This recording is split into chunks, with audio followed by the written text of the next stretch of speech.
J'ai passé 5 jours et vraiment j'ai fait tous les niveaux, là, les popotes de légionnaires, des caporaux. Attention, tu es passé en popote de légionnaire. Ouais, j'ai ça a dû être une expérience mémorable. Mon premier éditeur m'avait fait une remarque un jour sur une réunion de travail, il m'a dit « Mais Grégoire, méfiez-vous de vous, vous lisez. » Les livres m'ont sauvé, éduqué, élevé, m'ont permis de faire des rencontres. J'ai quand même des mecs qui me disent oui, Bir Hakeim, oui, qu'est-ce que c'est? C'est une bataille du Moyen-Âge, sur une antenne d'une radio matinale. Ah oui, coup dur. J'ai passé 1h30 avec ce type-là. Il est quand même débarqué le 6 juin, quoi, à 7h32. Ouais. J'ai croisé le général Saint-Hillier, qui était officier à la 13, qui a servi à Bir Hakeim. Évidemment, dans une période où tout est court, on fait des raccourcis, il n'y a plus de nuances. Mais tu vois, ce que tu as fait là, je pense que chaque famille devrait le faire pour elle-même, à savoir que voilà, le plus jeune qui va voir le plus ancien qui lui demande « raconte-moi ton histoire » et consigner ça dans un grand livre familial. L'idée du petit quiz, c'est de dire les gens lisent de moins en moins long, faisons un support dont le contenu, il est adapté aux codes et aux habitudes de lecture d'aujourd'hui.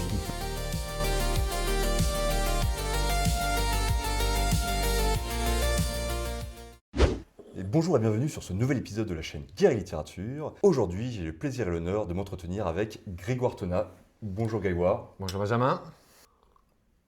Alors, exceptionnellement, on fait une petite infidélité au whisky sur cette chaîne. On part sur un petit vin rouge. Qu'est-ce que c'est d'ailleurs? Un petit Côte du Rhône. Un petit Côte du Rhône, ouais. Très bien. Ouais. Grégoire Tonat, avant de commencer cet entretien, là, toujours la première question traditionnelle. Quel est le dernier livre que tu as lu? L'ami américain, qui est un très bon livre qui raconte les rapports entre le général de Gaulle et les États-Unis d'Amérique entre 40 et 69. Et c'est loin d'être simple pour de Gaulle parce qu'en fait, on pensait qu'on avait un allié avec les Américains, mais ce sont des alliés, mais ce ne sont pas forcément des amis. Voilà. D'accord. Ah oui, mais il me semble d'ailleurs avoir entendu une phrase. C'est difficile d'être les ennemis des Américains, c'est mortel d'être les amis des Américains. Ouais, c'est pas mal, c'est possible, c'est pas mal, je connaissais pas cette phrase. Ça tombe bien parce qu'en plus il y a le film De Gaulle qui est sorti il n'y a pas longtemps, que tu iras voir d'ailleurs. Que je n'ai pas encore vu, mais que je compte bien aller voir, effectivement. Très absolument. Bien. Alors, est-ce que tu peux présenter un petit peu ton parcours d'où tu viens? Donc tu es conseiller en communication. Oui, moi je viens du monde de la communication, j'ai passé 25 ans en agence de communication, j'ai travaillé sur des problématiques essentiellement d'ailleurs institutionnelles, j'ai fait de la stratégie de com, donc j'ai fait pas mal de grandes agences, Havas, Publicis, etc. J'ai fait un premier livre il y a 15 ans, un livre aussi d'histoire, pas militaire, qui était consacré à l'histoire du ticket de métro parisien. Excellent. Et qui a eu beaucoup de chance de rencontrer un éditeur qui m'a fait confiance tout de suite. Et le livre a fait un carton de librairie puisqu'il a été réédité 3 fois. Il va encore être réédité là, avec la disparition du ticket. Ça m'a lancé un petit peu dans la carrière, on va dire. Il y avait un public pour le ticket de métro parisien? Mais oui, parce que d'abord, c'est le métro de Paris. Il y a plein d'images de Paris. C'est riche, il se passe plein de choses. Le métro, c'est un lieu de brassage. Il y a plein d'aventures humaines qui ont lieu. Le ticket de métro, c'est le sésame pour un voyage. Et un voyage, lors d'un voyage, votre vie, elle peut basculer. Donc j'ai raconté aussi la vie des usagers et des grands usagers. De Funès, Serge Klarsfeld, Michel Morgan, Valéry Giscard d'Estaing. Valéry Giscard d'Estaing aussi. Mais tout le monde a pris le métro dans sa vie à un moment donné. Tout le monde n'est pas président de la République avec une voiture et un chauffeur. Et donc il peut vous arriver un truc. Vous pouvez rencontrer la femme de votre vie. Ce qui est le cas de Serge et Béat Klarsfeld qui se sont rencontrés sur un quai de métro. Vous pouvez trouver votre voie professionnelle. C'est le cas de Louis de Funès qui, lors d'un métro qu'il a loupé, rencontre un copain et qui, de fil en aiguille, se trouve à avoir un premier rôle d'acteur, et sa carrière a démarré, il le disait lui-même, ma carrière a démarré dans le métro. Voilà, donc on peut raconter plein de choses, c'est pas l'objet de l'interview d'aujourd'hui, mais oui, et puis ce livre a été un bonheur infini, parce que j'ai la passion aussi donc, des trains, de l'histoire des trains, et du métro, parce que j'ai grandi à Paris, j'étais un petit Parisien, et j'ai utilisé avec bonheur le métro, et toujours d'ailleurs, voilà. Excellent, parce que pour beaucoup, le métro, ce n'est qu'un moyen de transport, et là, visiblement, ça va beaucoup plus loin. D'abord, c'est une performance de génie civil, c'est une aventure humaine incroyable, il s'est passé plein de choses, notamment pendant la guerre, enfin, pas l'objet de l'interview d'aujourd'hui, mais on pourra refaire une émission au besoin quand on aura une chaîne sur la littérature et les transports en commun ou le métro. Ça pourrait être intéressant. Ouais, voilà. Et donc, j'ai fait ce premier livre il y a 15 ans, qui m'a, entre guillemets, un peu déniaisé sur le truc. Coup de bol, le livre a très bien marché, voilà, les médias ont adoré, et on a fait des ventes.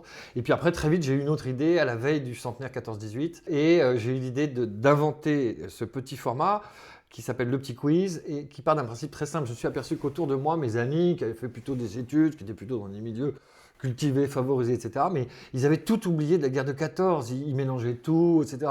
Alors moi, j'ai cette passion, donc je comprends que tout le monde ne puisse pas être à même niveau. J'ai dit quand même, on va fêter les 100 ans, sont nos aïeux. La guerre de 14, c'est la pire saignée de l'histoire de l'armée française. On a perdu 1 400 000 hommes, c'est pas rien, c'est statutaire, c'est la bascule du siècle. Sans la Première Guerre mondiale, il n'y aurait pas eu après l'apparition du fascisme, du nazisme, du communisme, et la Seconde Guerre mondiale, et voilà. Et donc, avoir perdu les repères là-dessus, ça me paraissait inconcevable, et je me suis dit, mais les gens lisent peu, pas. Mon premier éditeur m'avait fait une remarque un jour sur une réunion de travail, il m'a dit, mais Grégoire, méfiez-vous de vous, vous lisez. Au départ, je n'ai pas fait gaffe, mais cette phrase, elle reste ancrée en moi. Effectivement, moi, j'ai toujours été un grand lecteur. Les livres m'ont sauvé, éduqué, élevé, m'ont permis de faire des rencontres. Mais tout le monde n'est pas comme ça, et encore moins aujourd'hui, dans un milieu où les réseaux sociaux, où les habitudes de lecture se raccourcissent, c'est vraiment ça. L'idée du petit quiz, c'est de dire, les gens lisent de moins en moins long, donc faisons, et pour autant, moi je suis attaché à l'objet, faisons un support dont le contenu, il est adapté aux codes et aux habitudes de lecture d'aujourd'hui. L'ambition, c'était d'avoir un public le plus large possible. Et donc, ça c'est l'ambition bien sûr. Alors, elle s'est avérée réaliste puisque certains livres de la collection ont fait des gros chiffres de vente. Et voilà, donc petit format, court. J'ai appliqué aussi des techniques que je connaissais puisque j'ai fait de la presse d'entreprise, j'ai conçu des maquettes de presse. Et ce qu'on lit en premier dans un magazine, c'est les brèves, c'est les infos courtes, c'est le chiffre du mois, c'est le chiffre de la semaine, c'est les indiscrétions, c'est le fil rouge, etc. Et donc je me dis, c'est ça qu'on lit en premier. Et ben, je vais faire un outil qui est un peu, un journaliste, je le reprends, m'avait dit, Grégoire, vous avez un peu réinventé l'idée du que sais-je. Alors, le que sais-je sont des ouvrages un peu universitaires, et c'est qu'est-ce que je veux savoir sur un sujet. Je vais acheter un petit livre qui s'appelle un que sais-je, et de manière très dense, j'arrête les infos sur le sujet. Je ne sais pas quoi, la géographie française, les guerres napoléoniennes, l'histoire des ponts, j'en sais rien. Enfin, vraiment un petit condensé de connaissances. Un condensé, voilà. Sauf que c'est mis au goût du jour. Je ne suis pas universitaire et je ne suis pas historien non plus de formation, même si je travaille et mes relecteurs sont souvent des historiens. Voilà, donc l'idée c'est de faire des formats très courts, très structurés, et le petit quiz, l'idée c'est en X questions-réponses, ça peut être 30, 40, 50, 100 questions, qu'est-ce qu'il faut savoir sur le sujet? Les pompiers de Paris, c'est quoi? Pourquoi ils ont été créés? Dans quel contexte? À quelle époque? Par qui? Qu'est-ce qu'ils ont inventé? Quelles ont été les grandes étapes de l'histoire des pompiers? En 50 questions, le petit quiz des pompiers de Paris, vous avez l'histoire des pompiers de Paris. Et l'idée, derrière, c'est un peu comme un gâteau apéro sur un cocktail, c'est-à-dire on vous a mis un peu en bouche avec le sujet. Si j'ai éveillé un intérêt en vous, après il y a toujours dans les livres une sélection d'ouvrages référents sur le sujet. Excellent. Voilà. Qui peuvent ensuite amener le lecteur à dire j'ai envie de creuser le sujet, exactement. Je vais aller un peu plus loin. Aller plus loin sur le sujet, et on l'a fait aussi sur certains. Je l'ai fait sur la Grande Guerre, je l'ai fait sur le jour J. D'une sélection des musées à aller visiter. Excellent.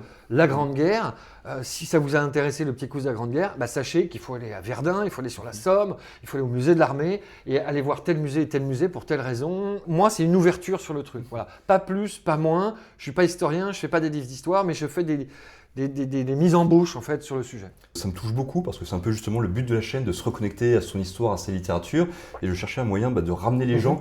Voilà, par des interviews, par des petites vidéos, etc. Mais ensuite, qui leur donne envie après d'aller mettre les mains dans le cambouis, le nez dans le livre. Les mettre en appétit sur le sujet. Les mettre en appétit. D'ailleurs, on va en présenter quelques-uns, parce que j'ai vu que tu les avais rapportés. Ouais, ici, alors celui-là qui m'est cher, c'est le petit quiz des compagnons de la Libération que j'ai fait pour l'Ordre de la Libération.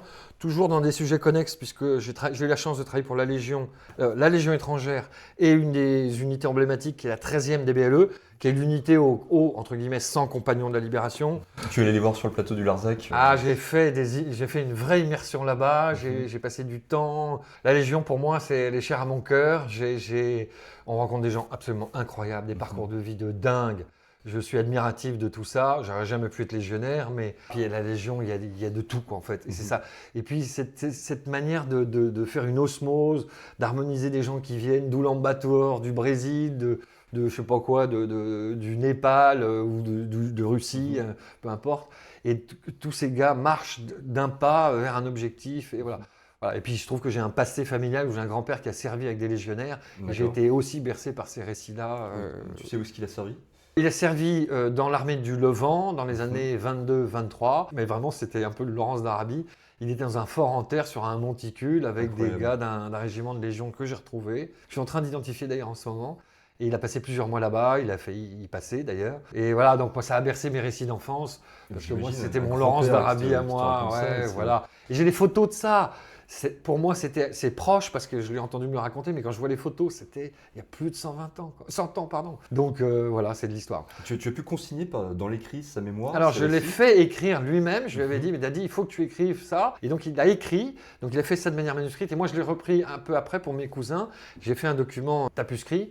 Et avec les photos, j'ai fait un vrai petit bouquin pour l'ensemble de ma famille et de mes cousins pour partager ça. Non, mais regardez ce qu'il a fait. Il ne faut pas que ça se perde. C'est pas une guerre extraordinaire. C'est pas un compagnon de libération, bien sûr. Mais ça fait partie, c'est constitutif de la notre mémoire histoire. de ta famille. Voilà. Et comme je sais qu'il a failli y passer, s'il y était resté, ben, je ne serais pas là, tout simplement. Donc voilà. Mais tu vois, ce que tu as fait là, je pense que chaque famille devrait le faire pour elle-même, à savoir que voilà, le plus jeune qui va voir le plus ancien qui lui demande raconte-moi ton histoire et consigner ça dans un grand livre familial qui se transmet de génération en génération. Bien sûr, alors tout le monde n'a pas l'envie, la capacité, le temps, les moyens, etc. Mais je sais que moi, et ça m'a fait très plaisir, mon fils est né il y a déjà quelques années, ces documents sont ici, ils traînent un peu de temps en temps, je les reprends. Et je sais, j'ai découvert que mon fils aîné les avait repris, il les avait mis dans sa chambre et il les avait lus. J'ai dit c'est chouette, voilà, une petite transmission. Je dis, c'est ton arrière-grand-père. Une chose que je reproche à notre époque moderne, c'est le côté déculturé, déraciné qui nous touche. Et là, justement, ça permet de se réenraciner, de se recultiver par son histoire familiale, et c'est important. C'est important de savoir d'où on vient.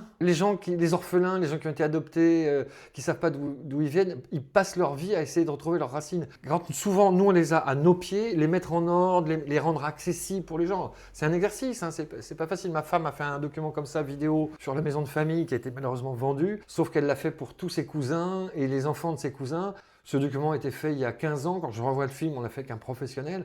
C'est hyper émouvant, quoi. Et on a laissé cette trace-là. Voilà, donc moi je suis dans la transmission, j'aime partager. Et puis on a partagé avec moi. Donc moi j'ai interviewé, j'ai rencontré des gens à certaines époques de ma vie. Je ne prenais pas toujours conscience de l'importance. J'ai croisé le général Saint-Hillier qui était officier à la 13, qui a servi à Bir Hakeim. J'ai des souvenirs vagues de lui étant petit enfant, me racontant des trucs. Voilà. Et après, quand je raconte ça à l'ordre de la Libération, je dis, mais moi, Saint-Hillier, il m'a fait quasiment sauter sur ses genoux. Je dis, ah bon. Sauf qu'à l'époque, je ne savais pas qui c'était. C'est une figure de la Légion, c'est une figure de la 13e DBLE. Bon, voilà. Et j'en ai rencontré d'autres comme ça. Et moi, je me nourris de ça. Moi, j'ai eu la chance de déjeuner avec Léon Gauthier, qui était le dernier des vétérans du commando Kiffor, qui est mort il y a quelques temps. J'ai passé un déjeuner avec lui au mémorial de Caen lorsque je sortais mon petit quiz sur le débarquement. J'ai passé 1h30 avec ce type-là. Il a quand même débarqué le 6 juin, quoi, à 7h32. Voilà, j'ai croisé sa vie. Ça me rappelle Arnaud de Lagrange avec qui j'avais fait une interview, qui avait pu rencontrer Élie de Saint-Marc. Je sais pas si merci d'en parler. Donc j'ai rencontré 2 fois Élie de Saint-Marc et une fois dans un cadre privé. J'ai été voir une conférence. Il m'a dédicacé ses ouvrages, Les Chants de Braise. Il m'a fait une dédicace magnifique. C'est un des rares ouvrages que je ne prête pas. Et pour tout dire, mon second fils s'appelle Élie. En hommage en partie, en tout cas. En partie, oui. Élie avec un H, ouais. Voilà. Magnifique. Et je pense que c'est l'une des figures les plus inspirantes. Bien sûr. C'est un type extraordinaire, pétri d'humanité. Enfin, c'est une leçon, quoi. Voilà. C'est une leçon. On revient un peu sur tes livres. Oui. Donc, la 13e DBLE, la Légion étrangère. Oui, la Légion étrangère. On a travaillé pour les commissaires de Saint-Cyr. J'ai eu la chance de travailler pour le musée de l'armée. J'ai fait plusieurs livres pour eux. Le dernier, c'est sur la Seconde Guerre mondiale. Alors, je me permets ici parce que j'en vois un. Ceux qui suivent la chaîne l'ont vu. J'ai fait un documentaire sur les Turcos. Absolument. Le premier régiment de tirailleurs. À Épinal. Effectivement, à Épinal, tout à fait. Cœur des Vosges, pour plusieurs raisons que tu j'ai adoré mon immersion là-bas. J'ai travaillé avec le chef de corps à l'époque, Jean Michelin. C'est un bonheur de découvrir aussi. Jean Michelin qui passait également sur la chaîne pour présenter ses livres. Il en a écrit plusieurs. Oui, tout à fait. Voilà, donc on en a fait plus de 45. La moitié, c'est des sujets militaires. On a travaillé donc, pour les Invalides. J'ai travaillé pour le château de Versailles. Marie-Antoinette, j'en ai fait un sur le château de Versailles. Napoléon, on en a parlé. J'ai travaillé pour la police scientifique, la police nationale. J'ai travaillé pour les CRS. Qu'est-ce que j'ai fait? À chaque fois, c'est passionnant parce que c'est une immersion dans un nouvel univers, c'est de nouvelles personnes, de nouvelles rencontres. Alors, moi, j'ai cette chance, c'est qu'effectivement, quand je rentre sur un sujet, je pars du... C'est pas toujours le cas parce que maintenant, j'ai quand même pas mal bossé et je lis beaucoup. C'est que je pars avec un regard totalement neuf. Donc, il faut que je m'immerse sur le sujet. L'immersion, évidemment, elle passe par les livres, par les sites internet aussi. On trouve de l'info sourcée bonne. Et puis, allez, en immersion. Vous parliez de la 13e DBLE. C'est une des premières grosses immersions que j'ai faites il y a 4 ans maintenant. Le chef de corps m'a dit « Tu viens, immersion ». Il n'a pas fallu me convaincre, hein. Je suis arrivé ventre à terre, j'ai passé 5 jours et vraiment j'ai fait tous les niveaux, là, les popotes de légionnaires, des caporaux. Attention, tu es passé en popote de légionnaire. Ouais, j'ai Ah, ça a fait dû être une expérience mémorable. plusieurs fois et j'ai réédité l'exploit et non, j'ai adoré ça. Je suis allé sur le terrain avec eux, j'ai pu m'amuser entre guillemets un peu avec certains de leurs jouets, on va dire. Voilà, donc c'est des rencontres humaines énormes. Les ça jeux me nourrit. étrangères, je pense que c'est les parcours les plus improbables. Ouais, voilà. J'ai travaillé pour les pompiers de Paris, j'ai fait 48 heures, j'étais intégré à un VSAV, enfin en observateur bien sûr. Donc j'ai fait 24 heures de garde, je vois ce que c'est que le métier de pompier, la dureté. Et ça nourrit aussi les bouquins, on le retrouve dans les livres. Parce que oui, il faut qu'il y ait des informations factuelles, très structurées, puis de temps en temps, il faut rythmer et sortir une anecdote. Pourquoi les voitures de pompiers sont rouges ? Il y a une explication historique et il y a une post-rationalisation pratique. On peut le comprendre, ça les identifie dans la circulation aujourd'hui, mais ce n'était pas le cas au départ et le choix du rouge ne vient pas de là. C'est quoi l'explication historique ? C'est que le fabricant de machines à vapeur à l'époque, donc qui était tracté par les pompiers, même pas par les chevaux, avant que ce soit des véhicules automobiles, était un fabricant anglais. Et donc les machines à vapeur, c'était essentiellement des tuyaux de cuivre. Il trouvait que le rouge vermillon se mariait bien, donc déjà un souci esthétique et de marketing. Il trouvait que c'était pas mal de les peindre en rouge sur les parties qu'ils pouvaient peindre. Et donc comme les pompiers de Paris ont commandé beaucoup de matériel là-bas, ils se sont aperçus au bout d'un moment que le parc de leur véhicule était tout rouge. Ils ont gardé ça. Il faut savoir que la majorité des unités de pompiers dans le monde, la couleur d'identification, c'est le rouge. Alors de temps en temps, il peut y avoir du jaune, d'autres couleurs, mais ça vient de Paris. Originellement, et ça vient de Paris. Il y a une autre anecdote que j'ai découvert aussi quand j'ai fait ma garde, c'est que la première intervention qu'on fait, il est 8h du matin, on va chercher un vieux monsieur qui s'est fait mal chez lui, 5e étage, immeuble parisien, 18e arrondissement. Moi j'arrive, Pékin de base, j'appuie sur le bouton de l'ascenseur pour prendre l'ascenseur. Non, monsieur Tonard, les équipes de secours ne prennent jamais l'ascenseur. Pour éviter de rester bloqué, j'imagine. Bien sûr, voilà. On fait tout à pied. Et on a tous présent à l'esprit des pompiers américains à New York qui montent dans le Twin Tower à pied avec les équipements. Ils vont tous mourir, voilà. Mais ils ne prennent pas l'ascenseur et pourtant il y a des dizaines d'étages. C'est pareil, aucune équipe de secours. Donc en fait, il faut l'avoir vécu. On le retrouve dans le livre, ça. C'est des anecdotes, c'est du vécu. C'est bien aussi d'avoir des anecdotes à hauteur d'homme qui vont illustrer la compétence, la dureté, la réalité du terrain. C'est ça aussi qui m'intéresse, c'est qu'on touche un peu du doigt. Et il faut humaniser les choses, parce que dire que la guerre de 14, c'est 1 400 000 morts, oui, ça ne parle pas aux gens. Ce que j'avais fait, je me souviens, c'est que j'avais fait le calcul, j'avais fait la moyenne par jour. Par jour, c'est environ 880 soldats qui meurent. Aujourd'hui, quand on perd 1 ou 2 soldats, c'est terrible, bien évidemment. Mais il faut imaginer ce que c'était que la guerre de 14. Donc c'est 800 fils, enfants, parents, pères de famille, 880 qui meurent par jour avec des pointes. La pointe, c'est 27 000. Charleroi. C'est en août 14, c'est le 22 août 14, je crois. 27 000, c'est l'équivalent de la ville de la Garenne où j'habite, par exemple. Voilà, le débarquement, c'est 10 000 pertes, tués, blessés, disparus le jour J. Une journée, l'armée française à elle seule perd 27 000 hommes. C'est bien de mettre en parallèle les choses, voilà, que les gens comprennent. Une donnée chiffrée, j'aime bien l'illustrer. J'aime bien qu'il y ait un repère, quelque chose. Voilà. Qui parle aux gens. Ouais, voilà, j'ai bossé pour le porte-avions Charles de Gaulle. Bon, le pont. Tu es monté à bord du porte-avions ? Ouais, à quai, malheureusement. Il était en révision.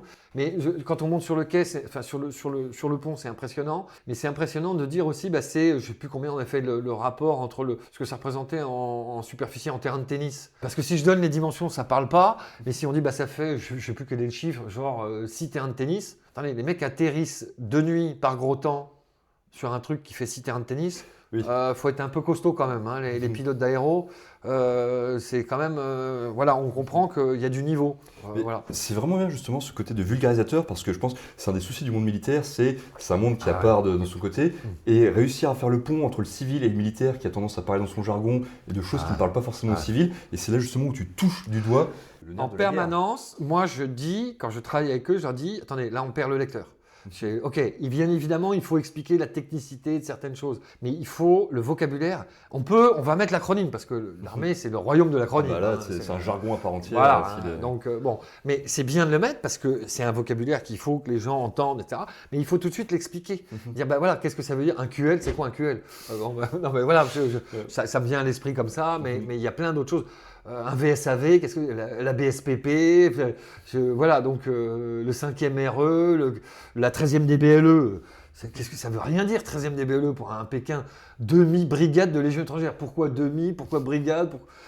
Il faut expliquer l'origine du mot. La première question, c'est quoi? D'où vient le vocable 13e DBLE? Ça explique l'histoire, la construction. On est en 40, ils récupèrent des unités d'un peu partout, des compagnies, et ils créent la 13e DBLE pour partir initialement en Finlande, mais finalement en Norvège.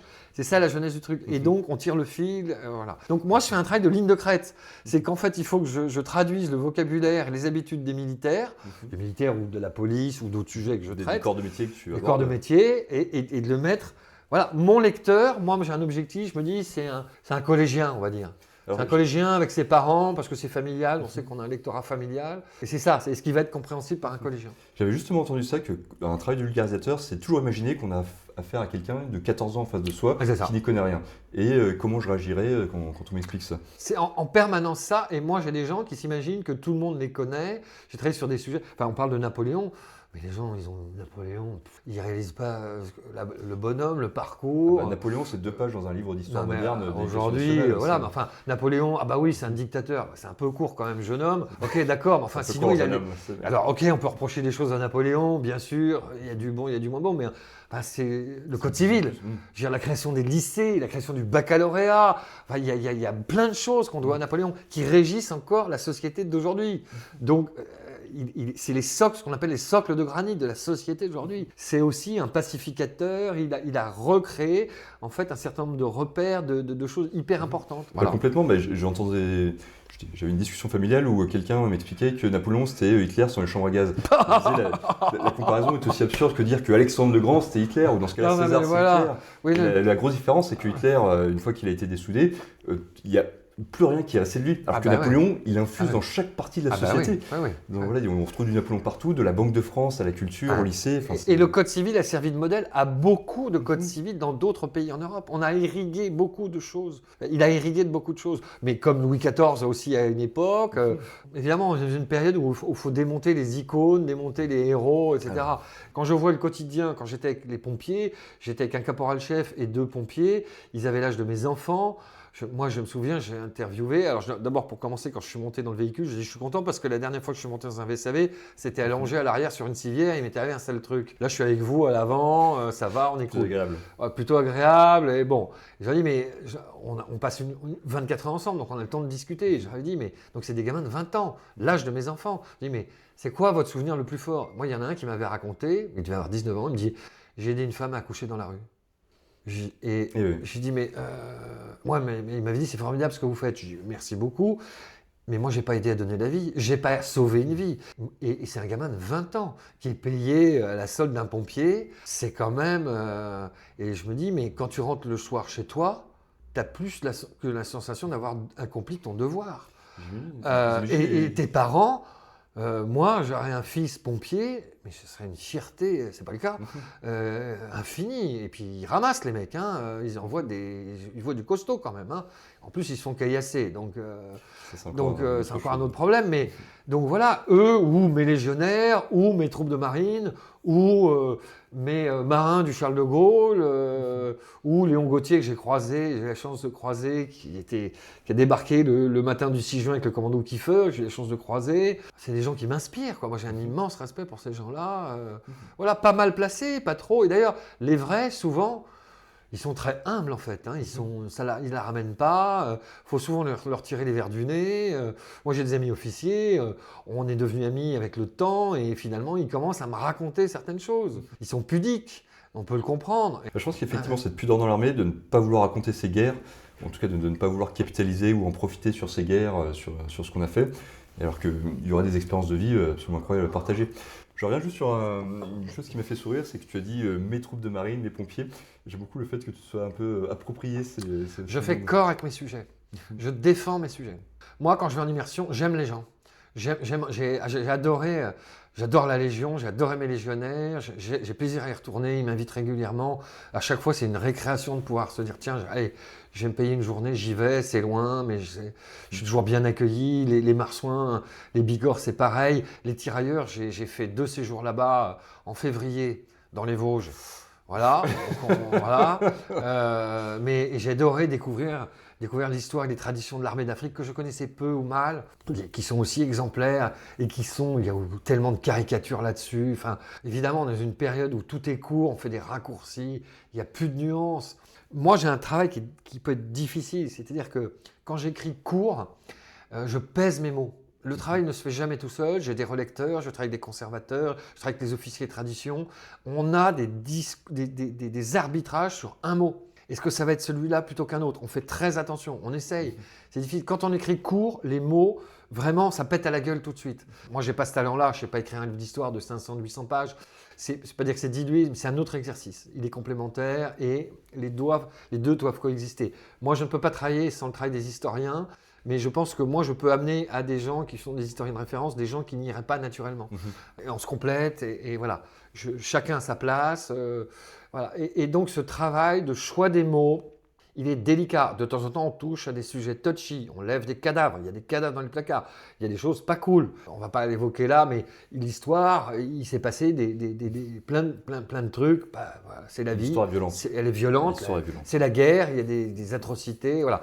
Pour autant, je pense que quand même globalement, et moi je vois quand ça avait été le cas au Mali, cette histoire terrible de soi-disant charniers à côté d'un camp qui a été démonté très vite grâce à des satellites et je ne sais plus la DRM avait vu que c'était une manigance du truc, accusé l'armée française de ça. Oui, il y a eu des trucs à certaines époques. Mais aujourd'hui, je pense que l'armée française, elle est tenue. Il y aura toujours, là où il y a des hommes, il y a de l'hommerie. Hein. Donc cette phrase n'est pas de moi, elle est d'un officier qui avait servi en Afghanistan. J'avais trouvé ça très bien, mais quand même, les gens sont exemplaires, ils sont au service. Ils comptent pas leur temps, ils risquent leur vie. Enfin, moi, je redis ce que les gens me disent. Quand j'arrive dans les régiments, des unités, les gens me disent c'est formidable. Je dis, attendez, ouais, merci, c'est gentil, mais voilà, moi je risque pas ma peau, quoi. Je vais pas sauver des gens, je risque pas ma peau. Par rapport à ça, je suis admiratif, voilà, tout simplement. Voilà. Bah, ça se sent d'ailleurs, ça se sent dans tous tes petits questionnaires, il y a toujours un réel amour du sujet, si j'ose dire. Ouais, et puis ça, c'est aussi ce sont des ambassadeurs aussi pour aller dans les médias. Il y a un travail, je le mets entre guillemets, d'éducation, d'acculturation des médias qui n'ont pas forcément cette culture. Qui n'ont pas cette culture, qui sont sur des raccourcis, voire qui n'ont pas de culture du tout. Je ne vais pas les citer, mais moi, de temps en temps, j'ai affaire à des journalistes. On est sur du niveau zéro. Il faut reprendre tous les cours d'histoire du XXe siècle. Oui, on est sur des stéréotypes, des caricatures. Donc moi, mon grand plaisir aussi, c'est quand on a sorti des livres comme ça, et une partie ont été sortis en librairie, c'est de pouvoir aller porter la parole et dire, non, attendez, c'est pas exactement comme ça que ça s'est passé. Je vais vous expliquer un tout petit peu. Et comme on a fait un vrai travail de synthèse, dire, voilà, j'ai été expliqué quand même d'où ça vient, pourquoi. Ils disaient, ah bon, d'accord, j'avais pas l'info. Ouais, ok. Moi, j'ai quand même des mecs qui me disent, oui, Bir Hakeim, oui, qu'est-ce que c'est? C'est une bataille du Moyen-Âge. Ah oui, coup dur. Oui, sur une antenne d'une radio matinale de Radio France. Ça, c'est partout. On l'a aujourd'hui. Alors, je pense que le pire que j'avais entendu, c'est un blogueur dans la rue qui posait des questions à des gens dans la rue, qui leur demandait ce qui se passait le 11 novembre, et des lycéens, lycéens qui ne savaient pas quoi répondre. Je me suis dit, en fait, on les enterre une deuxième fois. Quelque part, là, c'est... Donc voilà, et quand on est à ce niveau-là, faut... Voilà, donc modestement, à toute petite échelle pas si petite que ça, puisque a priori ils sont bien vendus. J'ai certains titres de tout à l'heure. Certains titres ont parfaitement bien fonctionné. Le premier titre de la collection qu'on avait lancé sur le Petit Cousin de la Grande Guerre, c'est plus de 50 000 exemplaires vendus, quoi, depuis que c'est sorti. Versailles, je ne sais plus, je crois que c'était 20 000. Ce sont des chiffres aujourd'hui. Pas beaucoup de livres atteignent ces trucs-là. Hein, donc. Ouais, puis petit format, puis effectivement, tu peux adapter le concept à beaucoup de sujets. C'est infini. C'est infini, en fait. Il y a peu d'endroits où je pourrais difficilement travailler avec le Louvre, je pense, parce que c'est vraiment c'est quand même très visuel. Il n'y a pas de photos, hein, force au texte. Il n'y a jamais de photos, force au texte. Un texte pesé, on l'a dit. D'ailleurs, je reviens dessus, mais effectivement, la synthèse, l'exercice de synthèse, je pense qu'en écriture, c'est le plus compliqué qui soit. C'est facile d'en raconter des tonnes, mais d'aller à l'essentiel, à la substantifique moelle, c'est extrêmement difficile. Faire court, c'est compliqué. Il y a une phrase, je ne sais plus de quel auteur très connu, qui disait « Je suis désolé de vous faire une lettre longue, je n'ai pas eu le temps d'en faire une courte ». Excellent. Et la citation me dit quelque chose. Ouais, je ne sais pas si c'est Voltaire ou c'est cette époque-là. Si vous la retrouvez, si vous l'avez, mettez-la en commentaire, parce que pour le coup, je serais très curieux de la retrouver. Et moi, il se trouve que j'ai travaillé en radio aussi, j'ai fait des chroniques radio, j'ai fait des chroniques pour les matinales d'1 minute 30. Ah oui. C'est un exercice. C'est-à-dire qu'il faut vraiment qu'il y ait une phrase d'accroche, il faut qu'on raconte le truc et qu'il y ait une phrase de sortie. Et voilà. L'exercice, il est compliqué, quoi. Donc en 1 minute 30, hop, il faut qu'on ait saisi le sujet, que les gens, l'auditeur ait appris un truc. Dire, ah ouais, super, il m'a appris un machin. Pourquoi les véhicules de pompiers sont rouges? Voilà, on le fait. J'ai l'habitude, c'est ça. Cet exercice est compliqué. Mais moi, j'adore ça, en fait.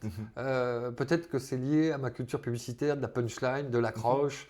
C'est bien pour le coup d'avoir que cette culture publicitaire serve à quelque chose de noble, pas juste vendre des. J'essaye, oui. Du consumérisme, mais de réenraciner les gens dans leur culture. Alors, j'ai la chance d'avoir travaillé sur des super sujets, quoi. Entre la Légion, le château de Versailles, Marie-Antoinette, Georges Clemenceau, il en manque encore, j'ai pas tout fait. Le jour J, la Seconde Guerre mondiale, la Première, l'Ordre de la Libération, enfin.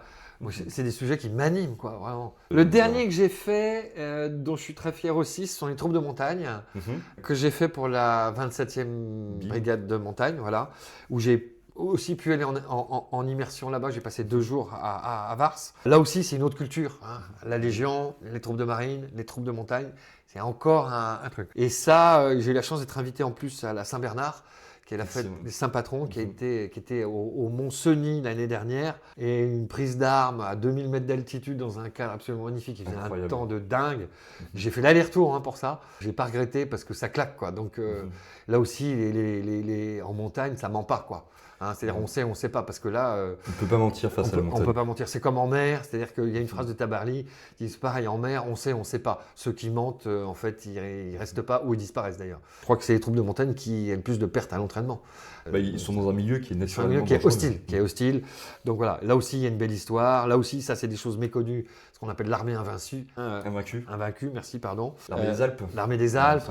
Qui sait ça? En fait, dans l'imaginaire collectif, c'est l'armée française s'est pris une pâtée en 40. Non, il y en a qui ont résisté et qui ont résisté sur 2 fronts. Les Italiens d'un côté, ils ont même repoussé, ils ont bloqué les Allemands aussi. Qui sait ça? Donc c'était intéressant aussi de remettre un petit focus là-dessus, de raconter ça. Je me souviens de témoignages de troupes de montagne dans l'armée des Alpes qui ont refusé l'armistice parce qu'ils étaient en train de gagner de leur côté. Ils disent mais c'est inconcevable qu'on se rende. C'est inconcevable, ouais. Et ce sont les cadres des troupes de montagne, on fait les cadres aussi des premiers maquis résistants. Les glières, il y a l'encadrement, sont des soldats de montagne. Ils ont ça en eux. Évidemment, ils n'ont pas perdu, donc pourquoi s'arrêter, quoi. Voilà. De tant qu'il me reste des cartouches et du sang dans les veines, en avant. Voilà. Écoute, merci beaucoup pour toute cette présentation. Un grand merci et longue vie à la chaîne. Je trouve que l'exercice est super. Ça n'existait pas. Donc voilà. Je pense qu'on se rejoint beaucoup sur plusieurs points, à savoir cette envie de vulgariser, de remettre au goût du jour des textes, des livres.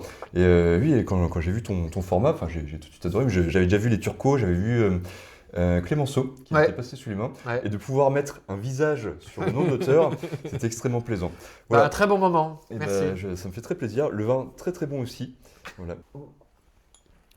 Quant à vous, si ça vous a plu, n'hésitez pas à vous abonner, à commenter un peu ce que vous avez bien aimé, s'il y a des livres qui vous intéressent ou des suggestions justement pour notre ami Grégoire ici pour ses prochains sujets. Voilà, n'hésitez pas à nous envoyer. Je vous mettrai le lien des livres en commentaire à la fin de la vidéo, en description à la fin de la vidéo, pour ceux qui seraient intéressés par les acheter. Collection que je recommande d'autant plus que j'en ai moi-même acheté. Donc pour vous dire, là, je ne touche aucun argent dessus. Là, c'est vraiment que de l'enthousiasme pur. Voilà. Et merci beaucoup à toi, Grégoire. Merci Benjamin, merci beaucoup. On se revoit très bientôt. Et je vous souhaite une bonne soirée et surtout une bonne lecture.